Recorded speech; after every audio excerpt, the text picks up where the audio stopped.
चंद्रपूरच्या टायगर सफारीला मिळणार वेग. आमदार जोरगेवार यांच्या प्रयत्नानंतर वनमंत्री हालचाली. चंद्रपूरमध्ये प्रस्तावित असलेल्या टायगर सफारी प्रकल्पास गती देण्यासाठी मुंबई येथील मंत्रालयात महत्त्वपूर्ण बैठक आयोजित करण्यात आली होती. राज्याचे वनमंत्री गणेश नाईक यांच्या अध्यक्षतेखाली ही बैठक पार पडली. या बैठकीत आमदार किशोर जोरगेवार यांनी चंद्रपूरच्या पर्यटन वाढीसाठी आणि स्थानिक युवकांसाठी रोजगार निर्मितीच्या दृष्टीने या प्रकल्पाची अत्यंत आवश्यकता असल्याचं स्पष्टपणे मांडलं. त्यांच्या सूचनानुसार वनमंत्री गणेश नाईक यांनीही या प्रकल्पाबाबत सकारात्मकता दर्शवत निधी वितरणाची प्रक्रिया गतिमान करण्याचे निर्देश संबंधित अधिकाऱ्यांना दिले.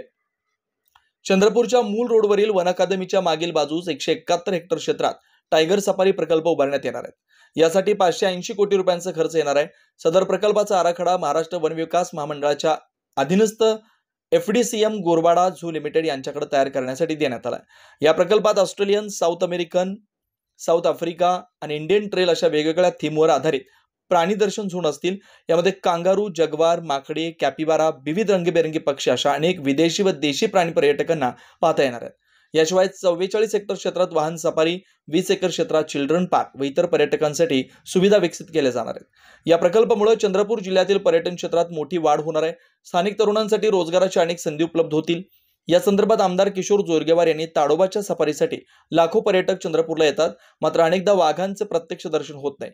नव्या टायगर सफारीमुळे पर्यटकांना हमखास वाघाचं दर्शन होईल, तसेच विदेशी प्राणीही पाहायला मिळतील. त्यामुळे चंद्रपूरच्या पर्यटनात लक्षणीय वाढ होऊन जिल्ह्याच्या अर्थव्यवस्थेलाही चालना मिळेल असा विश्वास व्यक्त केला.